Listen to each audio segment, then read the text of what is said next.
Უწლიანი პატიმრობის გამოცხადება მოსამართლე გიორგი გელაშვილს საცირკო წარმოდგენის მელოდიის თანხლებით მოუწია. ასე შეაფასა გიორგი ოკმელაშვილმა მის წინააღმდეგ დაწყებული დავაც და 9 თვიანი გაჯიანურებული პროცესებით.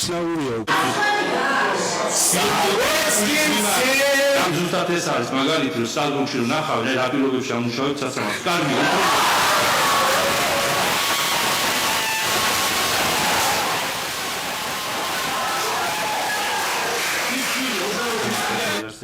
რა პირობებში უწევს მოსამართლეს მუშაობა ესტრასბურგის სარჩელში დიდი ალბათობით ვერ მოხდება, თუმცა როგორც მუშაობს და რა პრინციპებით იღებს გადაწყვეტილებას, ეს სავარაუდოდ სტრასბურგში გასაგზავნის საჩივრის მთავარი ნაწილი იქნება.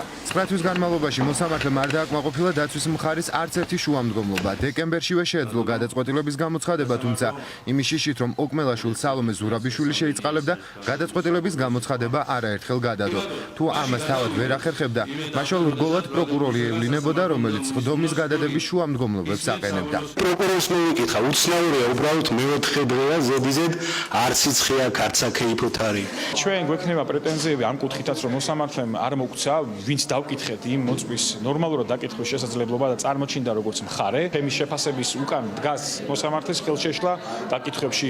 მოსამართლის მხრიდან იმაზე მეტი არგუმენტაციის მოხმობა ჩემი მხარისთვის, ვიდრე ბრალდების მხარის მოთხოვა, როცა კამერებს ვითხოვდით ტელევიზიებიდან, მათ შორის თქვენი ტელევიზიიდან. მაისის თვეში რუსული კანონის საწინააღმდეგო აქციებზე დაკავებულმა გიორგი ოკმელაშვილმა დღეს კიდევ ერთხელ განმარტა, რომ ის აუცილებელი მოგერიების წინაშე იდგა და თავს პოლიციას არ დასხმია. იხსენებს, რომ განსაკუთრებულ დავალებათა დეპარტამენტის წარმომადგენლები აქციის მონაწილეებს აგინებდნენ, დაკავებულებს თუ პარლამენტის ზედა მხარეს მდგომ მოქალაქეებს კი ფიზიკურად სასტიკად უსწორდებოდნენ. შესაბამისად, იც ძალადობისგან იცავდა მათ, ვინც მის გვერდით იყო.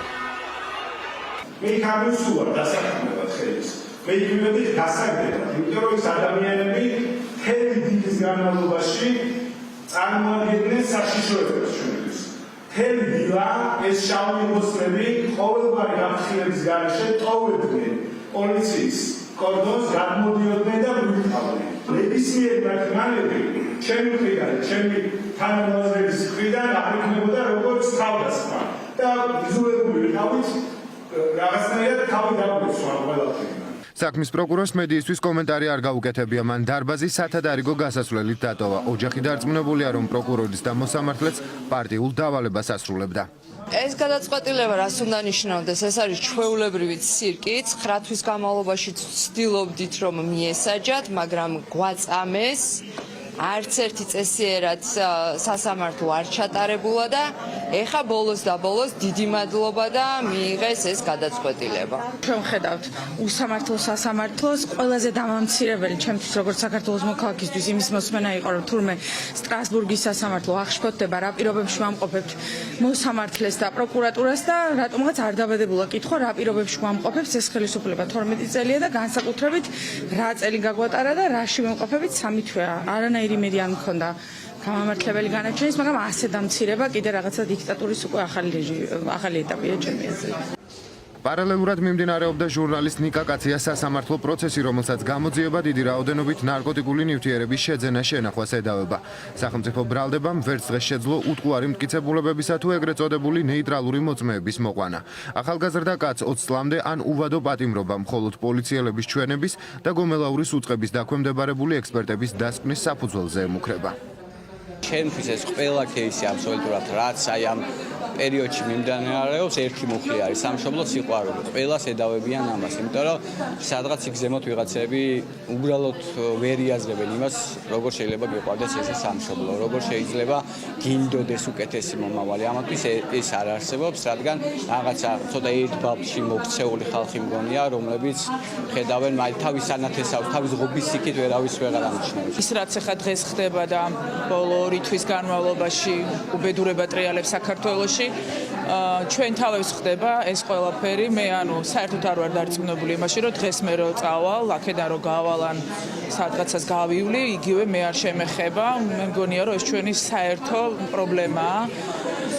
რა თქმა უნდა, ამ ყველაფერს ძალიან ემოციურად აღვიქვავ, ვარ მონაწილე ამ ყველაფრის. და ჩემ მეგობარ ნიკა კაციას რაც შეეხება, ნუ აი აბსურდიც აღარ ქვია ამას, ანუ სასაცილოა ნამდვილად. სასამართლომ კვლავ პატიმრობაში დატოვა 21 წლის გიორგი მინდაძე. მას პოლიციაზე თავდასხმას ედავებიან, თუმცა დაზარალებული სასამართლოსთვის ამ დრომდე არ წარმოუდგენიათ. სახელმწიფო ბრალდების თქმით, მინდაძის ნასროლი პიროტექნიკა მოხვდა პოლიციელს, რომელმაც ფეხზე დაზიანება მიიღო. ვერც ფორმასი წარმოადგინა ვერავინ, ვერც დაზარალებული ვნახე. კი ბატონო, ეგეც არ არის პრობლემა, რომ დაიწერება, ვიცი, იმიტომ რომ ხმამაღლა ვამბობ, რომ სასამართლოში ვარ. ჩვეულებრივ შევედი, ჩვეულებრივ გამოვედი, ველოდებოდი ამ განაჩენს ყველაფერს, ისევ რომ გადაიდებოდა, გადაიდო 13-მდე, მოვედი იმის გულისთვის. ვამბობ, შეიძლება დედა ასე არ ვამბობდე, ჩემი შვილისთვის რომ ეცკირა ბედნიერად. გამემხნევებინა, კოცნა გამეგზავნა და რომ ეთქვა ხმამაღლა, რომ დედიკოს ძალიან უყვარს გიორგი. 21 წლის ახალგაზრდის ყველაზე დიდი გულშემატკივარი დედაა, რომელსაც ყველაზე მეტად შვილთან ჩახუტება სურს, თუმცა ეს ჯერ მხოლოდ ოცნებაა. ასეთ ადამიანებს სასამართლოს დერეფნებში ყოველდღიურად ნახავთ. ბევრმა მათგანმა ერთმანეთი იქ გაიცნო და როგორც ამბობენ, ერთ დროს სრულიად უცხო ადამიანები ახლა უსამართლობასთან ბრძოლამ გააერთიანა. ივლით ესეც უყველა, არ გავჩერდებით. რა თქმა უნდა. იმდენი ხალხი გაგვაცნო ერთმანეთი, აი მე მაგალითად ამ სასამართლოს და ჩვენ მთავრობას მადლობას ვეთქვი, რომ საოცარი ხალხი გამაცნო. ერთმანეთს ვაბთუყობთ, ვეხუტებით ერთმანეთს და ამით უფრო გავძლიერდებით.